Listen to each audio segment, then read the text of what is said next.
Bonjour à tous. Nous sommes dans un complexe scientifique dans lequel un dinosaure appelé G32 s'échappe dès le début du film, mais sans qu'aucune alarme soit déclenchée alors que les employés zélés se font bouffer. Le dinosaure, c'est un Gojirasaurus. Godzilla. Godzilla. Effectivement, le nom fait référence au monstre japonais Godzilla. C'est un dinosaure du Trias, d'où le nom du film. Bien sûr, le réalisme de la bête laisse à désirer, car elle ressemble à un petit tyrannosaure, probablement pour attirer du monde. Enfin, je présume. Alors que, en fait, ça ressemble plutôt à ça. Et ça, c'est tiré d'une série tirée d'un jeu. Pendant que le dino se balade dans le complexe, un riche investisseur et son assistante arrivent pour une visite organisée. Ils sont accueillis par le service de sécurité, le chef, le sous-fifre jaune et le sous-fifre barbu. Le chef les conduit à la directrice du complexe qui les amène tout de suite dans le vif du sujet en leur montrant la salle où il y a les Gojirasaurus.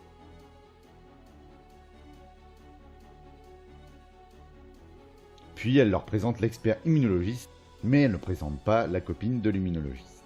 Là, on apprend qu'on fabrique des dinosaures pour pouvoir greffer leurs organes aux humains. Bah oui, logique, hein. Je suis pas sûr que leurs organes soient totalement identiques aux nôtres, mais bon, soit. Puis elle leur présente la bio-ingénieure qui a donné naissance aux dinosaures.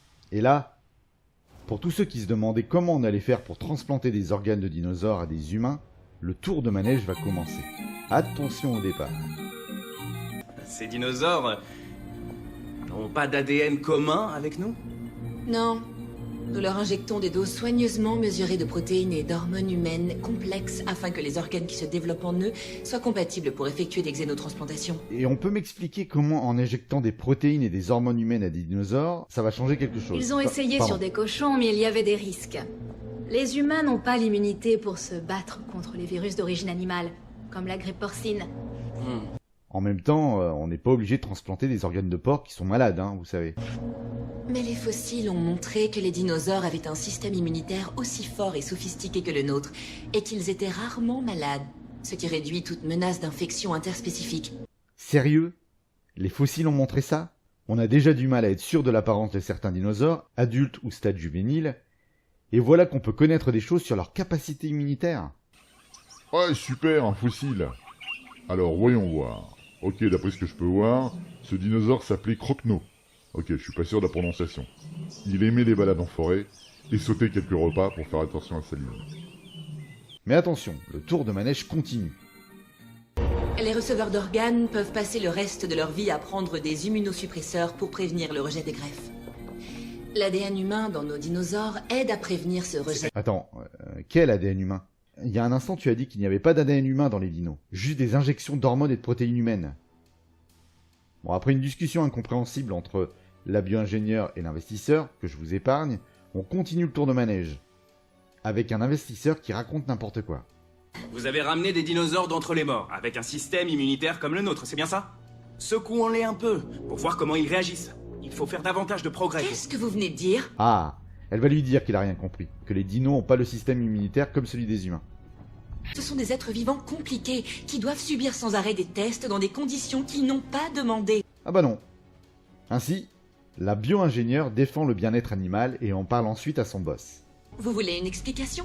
Je vais vous la donner. Même un taux de mortalité de 4% de Gojirasaur nous place au-dessus de la moyenne médiane et nous fait enfreindre les règles de la Commission des animaux préhistoriques. Alors d'abord, oui, il y a 2 ou 3 références sous-entendant que dans cet univers, Jurassic Park existe. Et non, la moyenne médiane n'existe pas. Il faut choisir, soit c'est la moyenne, soit c'est la médiane, mais pas les deux. Ce sont 2 valeurs différentes. Pour l'expliquer, prenons une population de cet organisme constitué de boules. Oui, c'est le terme scientifique. Et on veut savoir la taille moyenne d'un individu en nombre de boules.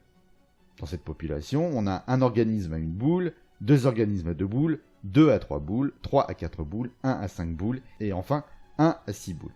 Pour calculer la moyenne, il suffit de faire la somme des boules de la population entière divisée par le nombre d'individus. Ce qui fait 34 boules totales divisé par 10 individus. Donc la taille moyenne d'un organisme est de 3,4 boules. Donc ça c'est la moyenne. Donc en moyenne, un individu de cette population a 3,4 boules. La médiane, c'est autre chose.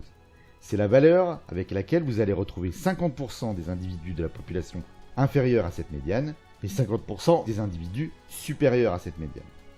Prenons notre population et rangeons les individus par classe, c'est-à-dire par nombre de boules. Donc ça vous donne cette figure sur laquelle vous avez en ordonnée le nombre de boules que possède un individu, et en abscisse, le nombre d'individus qui ont ce nombre de boules. Ainsi, dans la population, on retrouve ce que je vous avais dit au début, un organisme à une boule, 2 à 2 boules, 2 à 3 boules, 3 à 4, 1 à 5 et 1 à 6 boules. La médiane de cette population se situe entre 3 et 4, car de ce côté, vous voyez que vous avez 5 individus, et de l'autre côté, vous avez aussi 5 individus. Donc on a bien séparé la population en deux. Mais là, vous allez me dire, ok, la médiane, c'est entre 3 et 4, et la moyenne est à 3,4. Donc en gros, c'est quand même la même chose. Eh bien non, la médiane va vous servir à avoir une idée de la distribution de votre population. Prenons maintenant une population différente, mais qui présente la même moyenne, donc 3,4 boules par individu. Eh bien, la médiane n'est plus du tout au même endroit. Elle est ici, entre 4 et 5 boules. Ce qui vous indique que vous avez plus d'individus avec un grand nombre de boules dans cette population que dans la population précédente. C'est à ce moment du film que le dino en fuite se présente à nos héros en mangeant la tête d'un mec lambda de la sécurité que je vous ai présenté dans le teaser. Et en plus, il croque le mec riche et tout le monde court dans la chambre forte qui protège les gens en cas de fuite de dino. Attention, à partir de là, il faut suivre. Les 3 mecs de la sécurité et la chef vont essayer d'anesthésier le dino car il n'y a pas de vrai flingue dans le bâtiment pour éviter de tuer les dinos. Ça rate, le barbu se fait bouffer et le chauve se fait croquer. La bio-ingénieure les rejoint pour les aider et met en chasse le dino. Et tout le monde rentre dans la chambre forte. Puis le chef de la sécurité et la chef se baladent pour encore essayer de l'anesthésier, mais ils se font peur et rentrent. Là, on apprend qu'un nouveau système de sécurité se met en place, qui va en fait gazer tout le monde si le dino n'est pas rapatrié dans sa cage dans les 2 heures. Le dino passe par là pour leur montrer qu'une chambre forte dont la porte a une fenêtre avec un plexi dessus, c'est pas malin. Mais c'est pas possible d'être con à ce point-là! Puis le riche devient fou, prend en otage son assistante et demande à tout le monde de sortir de la chambre forte. Ce qu'ils font, alors qu'ils sont 7 contre 1. Alors qu'ils marchent ensemble dans les couloirs avec un dino en liberté, voilà le discours stupide qu'ils sortent à l'assistante. Vous entendez ça? J'ai entendu quelque chose, je crois qu'elle est là. On avance. On est tous à cran, mais ce n'est rien.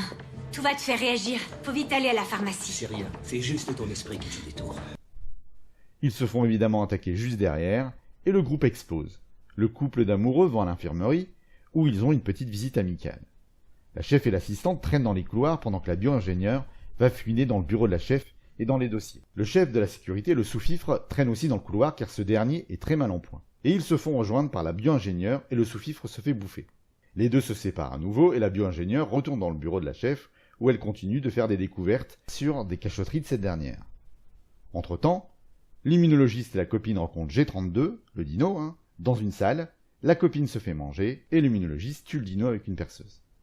Et ensuite, il se fait manger par G38, la maman, et on ne sait pas comment elle est arrivée là, car au début du film, elle était dans la salle d'élevage. Une brèche a été détectée. Tout le personnel doit se rendre à la salle d'urgence immédiatement. Un animal s'est échappé. Venez! Allez! Excusez-moi, il n'y a pas déjà un dino qui est dans les couloirs depuis le début, là? Pendant ce temps-là, la bio-ingénieure découvre des choses graves, et elle confronte la chef, qui la rejoint. Et attention, ne vomissez pas, car on reprend le tour de manège. Son sang était infecté par une toxoplasmose extrêmement agressive que je n'avais encore jamais vue de toute ma vie. Les parasites de G32 se sont répandus à travers ses morsures. Ce sang, avec une infection si agressive, contaminerait toute personne qui est entrée en contact avec. Ok, les dinos ont la toxoplasmose. Donc, en plus d'être un mangeur d'hommes, le dino a la toxoplasmose. Bon, toxoplasmose, on avait déjà entendu parler. C'est la maladie due à une infection d'un organisme par le parasite Toxoplasma gondii. Donc ce parasite a un cycle, dont l'hôte final est un félidé, donc l'homme le chat, mais il peut faire une partie de son cycle chez les mammifères ou chez les oiseaux. Bon, les oiseaux étant des dinosaures, ça se recoupe. Ainsi, l'humain peut l'attraper sans que cela l'affecte, sauf si c'est une femme enceinte. La maladie peut apporter des complications graves lors du développement du fœtus. Donc ici, les dinos ont la toxoplasmose. Bon, on repassera pour... Et qu'ils étaient rarement malades. Je présume que les dinos l'ont chopé via les injections de protéines, etc. Et qu'ensuite le parasite a probablement muté, puisque je vous rappelle que ça fait rien la plupart du temps chez l'homme, pour devenir plus virulent. Et alors, lorsque l'homme l'attrape par la morsure d'un dinosaure, il devient agressif et paranoïaque. Sérieusement? Et attendez, il y a plus. Le groupe de filles se retrouve là où le couple s'est fait manger, et on repart pour un tour de manège. Lui donniez une quantité excessive de protéines humaines. Ce à quoi vous ne vous attendiez pas, c'est qu'ils commencent à agir comme des humains. Bon, je vous préviens tout de suite, hein, arrêtez de manger de la viande ou des pois chiches, hein, car vous savez ce qui vous attend. Vous allez vous transformer. Hein. Elle retourne ensuite dans la chambre forte pour convenir d'un plan et trouve le riche investisseur mort. Puis on apprend que... C'est quoi le code 5? Il y a une autre sécurité. Les puces électroniques. Les puces servent à tuer tous mes animaux. Nous n'irons pas jusque-là. Sérieux, vous avez mis des puces pour tuer les dinos, mais vous n'avez pas prévu de pouvoir les tuer individuellement? La chef et la bio-ingénieure vont ensuite dans la salle d'élevage des dinos pour essayer d'enfermer G48 dans sa cage, car celle-ci essaie de libérer les autres. Arrivée là, la chef enferme la bio-ingénieure pour qu'elle se fasse bouffer, et pendant qu'elle fait son discours de méchante, G48, qui sait utiliser un clavier, bah oui, elle est devenue un peu humaine, hein, ouvre toutes les portes de la pièce, et la bio-ingénieure arrive à échanger sa place avec la méchante. Bon, comme il y a plein de dinos dans la salle, fin de partie pour la chef. Pendant ce temps-là, le riche investisseur revient à la vie et essaye de tuer l'assistante. Mais celle-ci arrive à le tuer à son tour. Bon, c'est un nouveau tour de manège parce que, en plus de devenir complètement fou et paranoïaque, on peut avoir des zombies. Les survivants de tout ce micmac se retrouvent dans la chambre forte, mais la quittent car le gaz va bientôt se répandre et donc il faut sortir. En essayant de sortir, l'assistante se fait tuer, le chef de la sécurité se fait tuer, il ne reste plus que la bio-ingénieure qui déclenche le gaz plus tôt pour tuer les dinos et met un masque. Non, mais dites pas qu'il y avait des masques depuis le début et qu'on aurait pu lâcher le gaz depuis le début. Non. Et puis, elle est sauvée. Et tout cela finit avec le policier qui ne connaît pas de complexe du tout, qui va se pointer avec un œuf et le lui donne. J'ai rarement vu une fin aussi bâclée qui laisse présager d'une suite, mais... Non merci! Non merci! Non merci! Pour résumer, dans ce film, on mélange du vocabulaire pseudo-scientifique n'importe comment, avec des dinosaures qui deviennent humains pour avoir trop pris de protéines humaines, et qui en plus d'essayer de les bouffer, refilent la toxoplasmose aux humains, qui deviennent fous et zombies. On leur en voudrait pas trop s'ils n'avaient pas fait avec ces nombreux tours de manège un divertissement paresseux, dont le scénario et les personnages sont pas ouf. Retournez plutôt voir leurs concurrents, vous savez, ceux du Jurassique.